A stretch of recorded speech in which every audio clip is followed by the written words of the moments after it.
नमस्कार, मैं सुमित श्रीवास्तव। भारत समाचार के एक खास कार्यक्रम निकाय की जंग में आज बात करेंगे हम नगर पालिका परिषद बदायूं की, जहां पर पिछली बार भी महिला सीट रही और इस बार भी सामान्य महिला सीट है।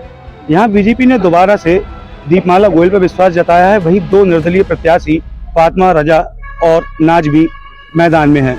इस समय यहां पर सपा समर्थन की बात की जाए तो इस पर अभी भी मोहर नहीं लग सकी है कि दोनों में से कौन प्रत्याशी सपा समर्थित है। यहाँ पर इस समय हम बात करेंगे यहाँ के विकास कार्यों की, पब्लिक से जानेंगे छोटे छोटे मुद्दे जिस पर उनकी क्या राय है। जी, यहाँ पर अब दोबारा से भाजपा प्रत्याशी दीपमाला गोयल है और आपको किस तरह का प्रत्याशी यहाँ चाहिए था और क्या विकास कार्य यहाँ पर हुए? निसंदेह भारतीय जनता पार्टी का प्रत्याशी जीतना चाहिए, क्योंकि ट्रिपल इंजन की सरकार है। सब एक दूसरे को सहयोग करेंगे तभी नगर का विकास हो जाए। जी, यहाँ पर कितने विकास कार्य हुए, कितना आप संतुष्ट हैं पिछले कार्यकाल?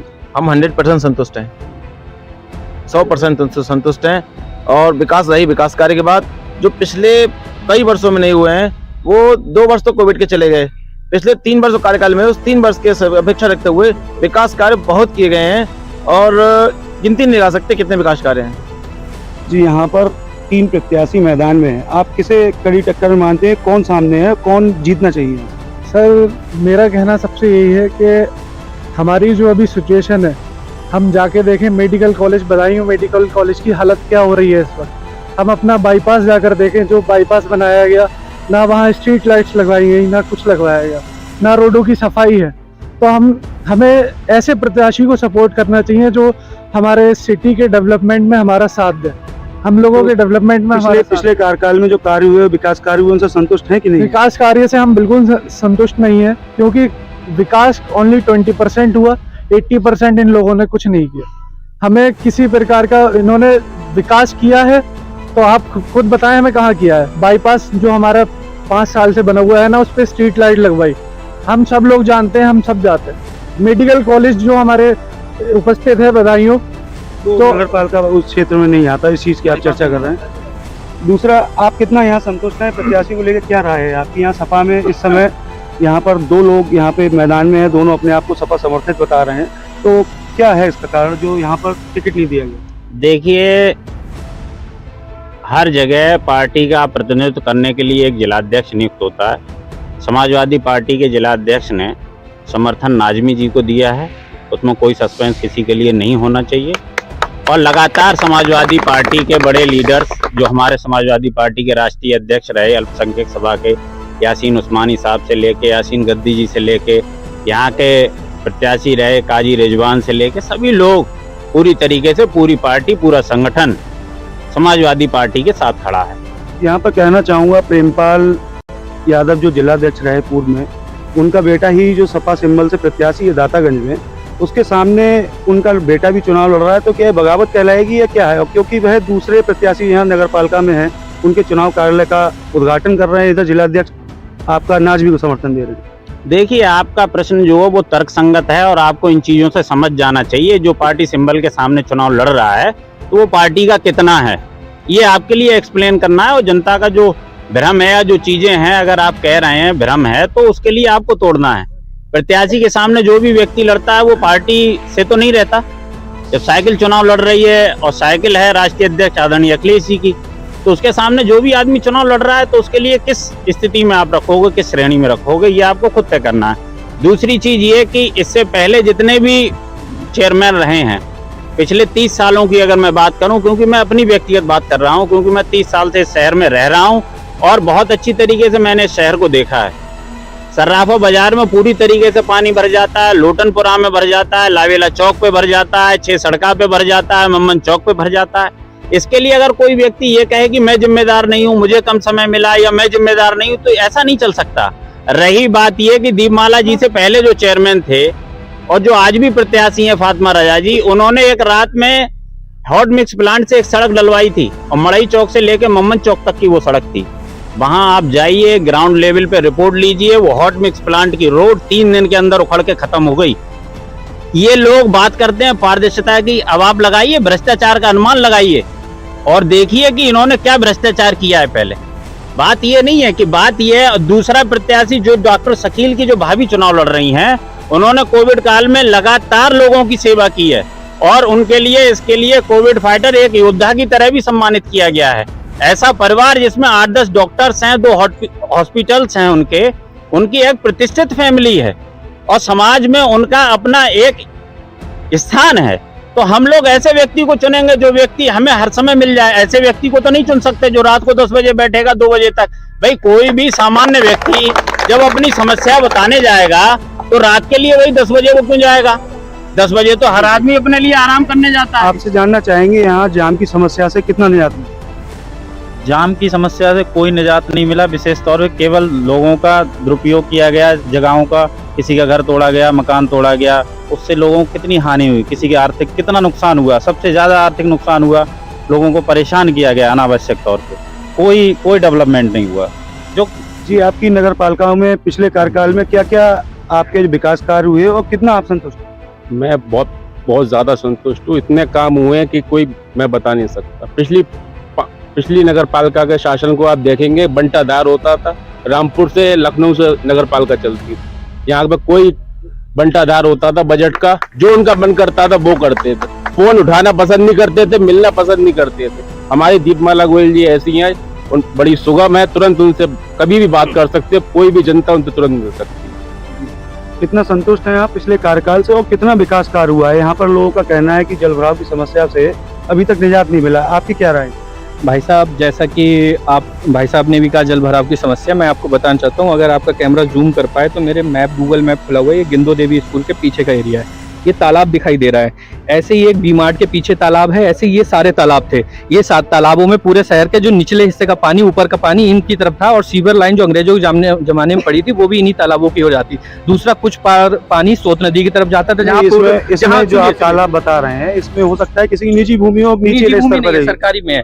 ये सारे सरकारी है, पुराने जमाने के हैं। मैं आज भी खाली पड़े हैं, मैं आपको दिखा रहा हूँ। निजी संपत्ति होती तो आज भी इनमें कुछ ना कुछ बन गया होता। दूसरी बात, सोत नदी पे पानी जाता था, वहाँ पूर्व चेयरमैन ने किस तरह से अवैध कब्जा करके बारातघर बनाया, नदी पे बना लिया। उसको पानी की समस्या समाधान होगा या विस्तार और वो तो प्रशासन द्वारा तोड़वा दिया गया। वो कराया तो हमारी सरकार ने ना। आपके चेयरमैन के पूर्व की नियति और नियत में आप तो भरोसा देख ही रहे हैं। इसके अलावा अब समाधान की बात करते हैं। ये तो समस्या हुई कि इन तालाबों को एक्टिव किया जाके पानी निकासी बनाई जा सकती है। अब एक बड़ी सीवरेज योजना हमारे केंद्र सरकार से और प्रदेश की सरकार से यहाँ का समन्वय नगर पालिका ने बनाया है। एक बहुत बड़ी योजना है। पूरे शहर में एक अंडरग्राउंड सीवरेज लाइन नहीं बढ़ेगी। उसमें आप ये मान के चलिए करीब 8 से 10 फीट चौड़ा पाइप लाइन पूरे शहर में पड़ेगी। आप पानी तो दूर छोड़िए, मोटरसाइकिल लेकर उसमें से निकल जाएंगे। ऐसी व्यवस्था इतनी चौड़ी होगी जैसा कि बरेली में आप लोग अभी महानगर योजना के अंतर्गत देख रहे हैं। और साथ ही यहाँ बदायूं में एक महानगर योजना जो 2023-24 से लेकर और 33 तक के लिए बनी है, उसके क्रियान्वयन में नगर पालिका की बहुत भूमिका होगी। किस जगह को आवासीय बनाना है, किसको कमर्शियल बनाना है, कहाँ मॉल बनेगा, कहाँ अस्पताल बनेंगे नए स्तर के, ये सब अब इस 5 साल में डिसाइड होगा। अगर इस समय आपने कोई ऐसा भ्रष्टाचारी चुन लिया जो 5000 जो पिछला कार्यकाल था वो हमारा नगर पालिका कितने करोड़ के घाटे में छोड़ के गए थे और उसको किस तरह से वर्तमान चेयरमैन ने सुधारा है, अगर वही शासनकाल दोबारा लौटा लूट का वाला, तो क्या ये महानगर योजना लागू हो पाई? हमारा नगर पिछली बार की तरह अभी भी नगर पालिका कर्मचारियों के वेतन की समस्या अभी भी आ रही है, उस पर आप क्या कहोगे? वेतन की समस्या इसलिए आती है क्योंकि ये संविदा मेथड से किया जाता है। सरकार का डायरेक्ट हस्तक्षेप नहीं होता है। संविदा का पैसा पहले उनके अकाउंट में डाला जाता है, उनसे डाला जाता है, उनकी आर्थिक स्थिति के अनुसार वो उसका समाधान करते हैं। पर कहीं ना कहीं विसंगति 1 महीने के वेतन की होती है। कोई ऐसा कर्मचारी आज के टाइम में नगर पालिका में नहीं मिलेगा जिसका 7 महीने या 2 साल या 4 साल का पेमेंट बकाया हो। पूर्व में ये सब होता था, आप जानते हैं। आप कितना संतुष्ट हैं विकास कार्यों से और क्या विकास के मुद्दे होंगे प्रत्याशियों के जिस पे आप? मैं तो बिल्कुल 100% 101% संतुष्ट हूँ। और बात कर रहे हैं विकास नहीं हुआ, विकास की थोड़ी चर्चा करना चाहता हूँ। 50 साल की कमियों को आप 5 साल में नहीं पूरी कर सकते हैं, क्योंकि 2 साल तो कोविड के निकल गए, बकाया 3 साल रह गए। और 3 सालों के अंदर जैसा ये कहना है विकास नहीं कराया, तो आप नगर पालिका से RTI डाल के देख लीजिए। 500 सड़कें बन चुकी हैं। गलियां जो पूर्व की सरकारों ने अंडरग्राउंड में भ्रष्टाचार किया था, सड़कें तोड़ दी थी, वो उन 500 गलियों को बनवाया गया। 1200 शौचालय बनवाए गए। आप कितना संतुष्ट हैं यहाँ पर जलभराव की समस्या से और स्ट्रीट लाइटें कितनी आपकी यहाँ पर जो आपका उम्मीद थी प्रत्याशी से पिछले पूरी हुई कि नहीं हुई?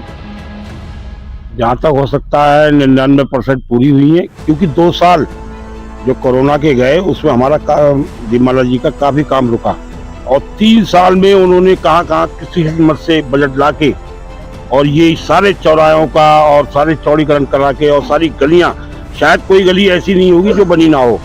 शायद एक और पानी ये रहा जल भराव का, ये हमारे माननीय विधायक जी गुप्ता जी इसको जब तक ये सीवर लाइन नहीं पड़ेगी तब तक ये जल प्रवाह की लेकिन पिछले कार्यकाल में आप बात कर रहे हैं महेश चंद्र गुप्ता जी की, वो नगर विकास मंत्री रहे लेकिन इतना कुछ नहीं दे पाया ऐसा लगता है। 2 साल कोरोना में सारा कुछ ठप हो गया।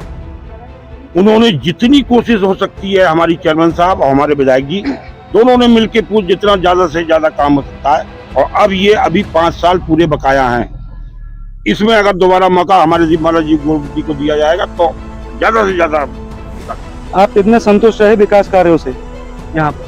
पिछली सरकार में खाली जुमलेबाजी हुआ करती थी। इस सरकार में दीपमाला जी ने गांधी ग्राउंड से इंदिरा चौक तक मॉडल रोड बनाने का काम किया था। बाकी और भी मॉडल सड़कें बनेंगी काफी इनके कार्यकाल में। जनता बहुत खुश है। आप कितना संतुष्ट रहे पिछले बार के कार्यकाल से और किस तरह का प्रत्याशी आप चाहते हैं जो जीते इस बार और यहाँ के विकास कार्य? हिंदू, मुस्लिम, सिख, ईसाई सब लोग ये चाहते हैं कि ऐसा प्रत्याशी हो जो हमें मूलभूत समस्याओं से निजात दिलाए। आबिद रजा साहब के पिछले कार्यकालों में उनकी पत्नी के और उनके स्ट्रीट लाइट रात को 7 बजे से 12 बजे तक जलती थी, बंद कर दी चेयरमैन साहब ने। हाँ, चेयरमैन साहब ने बंद कर दी। फिर वाटर कूलर लगाए गए, सब वाटर कूलर तोड़वा दिए गए, जो खराब हुए उनको संभलवाया नहीं गया। भाई आपको उनसे दुश्मनी थी, अपना फोटो लगाती, आप मौजूदा चेयरमैन थी, उसको रिपेयर करा देती, वो खराब करा गया। आबिद रजा कार्यकाल में चाहे मंदिर हो, चाहे मस्जिद हो, चाहे होली हो, चाहे दिवाली हो, हर मौके पे सफाई व्यवस्था, पानी की व्यवस्था दुरुस्त रखी गई। पिछली दिवाली किस गंदगी ढेर पे गुजरी है ये पूरा शहर परिचित है इस बात से। पिछली होली है कितनी गंदगी में, कितनी पानी की किल्लत से 2 घंटे पानी आता था, आबिद रजा कार्यकाल में 24 घंटे पानी आता था। और दूसरी बात ये रही बात विकास की, बार बार लोग जिक्र कर रहे हैं कि चौराहों का विकास हुआ। चौराहों का विकास हुआ, हमारी जानकारी तो ये भी कि चौराहों के विकास में पिछले SSP महोदय और जिन जैसे भगवान परशुराम का चौक बनाई है, इसमें हमारे ब्राह्मण समाज के लोगों का सहयोग लिया गया, उसके बाद ये बनाया गया। अब इसका क्रेडिट ले रहे हैं आप खुद, आपको क्रेडिट मिलना चाहिए। आपने जो आलीशान कोठी बनाई है, आपकी ईमानदारी और आपकी नेक नियति का सबूत है वो कोठी, जिसपे RTI डाली किसी ने, उसमें ये आया है कि उसमें उस कोठी का नक्शा पास नहीं है। और रही बात तालाबों की, तालाबों पे अगर अतिक्रमण हुआ है तो पानी नहीं जा पा रहा है, तो भारतीय जनता पार्टी की नुमाइंदा थी, वो चेयरमैन थी, क्यों नहीं वहाँ पर बुलडोजर चलाकर उनको तोड़ के साफ करके वहाँ पर पानी की ड्रेनिंग सिस्टम शुरू करा? पिछली बार जो प्रत्याशी रहे थे, पिछली बार चेयरमैन का कार्यकाल रहा उनका आबिद रजा के समय का, उस समय सपा में थे, लेकिन इस बार सपा ने यहाँ पर किसी को भी टिकट नहीं दिया और यहाँ पे गुटबाजी का मामला सामने आ रहा है, उस पर क्या कहेंगे? देखिए ऐसा है, उनको टिकट नहीं दिया, किसी को टिकट नहीं दिया, और गुटबाजी कोई गुटबाजी नहीं है। ये समाजवादी पार्टी की ये भी बढ़ती लोकप्रियता है कि दावेदारों की असंख्य संख्या होने के बाद ये निर्णय लिया गया सिर्फ बधाइयों में कि हम यहाँ टिकट किसी को नहीं देंगे। दूसरी प्लीज मेरी बात पूरी ध्यान दीजिए। दूसरी बात, भारतीय जनता पार्टी जो सत्ता पक्ष की पार्टी है, जिसकी चाहे आवाज दबा सकती है, जिसकी चाहे आवाज उठा सकती है, वो वजीरगंज में घोषित भारतीय जनता पार्टी के प्रत्याशी के विरोध में भारतीय जनता पार्टी के ओहदेदार विधायक उसका चुनाव लड़ा रहे हैं, निर्दलीय प्रत्याशी का। ये सब चलता है सब जगह, लेकिन सबसे बड़ी बात यह है कि बदायूं का चुनाव, आप भारत जब आजाद हुआ था ना, जो फ्रीडम फाइटर थे, उन लोगों ने जिस भारत का निर्माण का सोच के आजादी की लड़ाई लड़ी थी, वो पहला चुनाव है बदायूं की तारीख में। उस भारत का स्वरूप बदायूं नगर पालिका के चुनाव में देखने को मिलेगा। आबिद रजा को हिंदू, मुस्लिम, सिख, ईसाई सबका अपार समर्थन मिल रहा है, और इंशाअल्लाह ताला 100% फातिमा रजा ये चुनाव जीतने जा रही है, और उसमें कोई संदेह नहीं है, कोई रुकावट नहीं है। आप कितना संतुष्ट हैं विकास कार्यों, किस तरह का प्रत्याशी चाहेंगे? विकास कार्यों से बिल्कुल भी संतुष्ट नहीं है। हम ऐसा चेयरमैन चाहते हैं जो शहर का विकास कर सके, मूल समस्याओं का समाधान कर सके। और आपने देखा भी है, दीपमाला जी के कार्यकाल को भी देखा, इससे पहले जो आबिद रजा साहब रहे उनके कार्यकाल को देखा। फातिमा रजा जी ने 2.5 साल का कार्यकाल किया और उसमें कितना काम किया है उन्होंने। आबिद रजा साहब ने हिंदू भाइयों की रंगोली का जो चौराहा काम करा, जो उनका सबसे पहला काम था जो उन्होंने दिया। आपने देखा हिंदू भाइयों की होली और दिवाली पूरे ढेर पर मनाई गई है, कितना विकास करा ये आपको सब कुछ मालूम है। और जहाँ तक लाइट खंभों का सवाल है, फातिमा रजा जी के टाइम में जल व्यवस्था, प्रकाश व्यवस्था और जितनी भी सफाई सुथराई की थी सारी चीज़ें दी गई। यहाँ तक कि इनके कार्यकाल में अभी जो सफाई कर्मचारी थे उनका वेतन तक नहीं दिया गया, वेतन तक नहीं दिया गया। इतने मायूसी के साथ उन्होंने अपनी दिवाली और होली मनाई है कर्मचारियों ने। तो आप इस पर क्या कहेंगे? ये बदायूं की जनता है, यहाँ पर चर्चा की गई, कई लोगों के उम्मीदों पर खरी उतरी है। यहाँ पुरानी जो चेयरमैन रही और इस बार भी प्रत्याशी है भाजपा से। और दूसरी चीज ये है, सपा के आपसी गुटबाजी भी सामने आ रही है। इसका कितना फायदा दीपमाला गोयल को मिलेगा, ये देखने वाली बात होगी। सुमित श्रीवास्तव, भारत समाचार, बदायूं।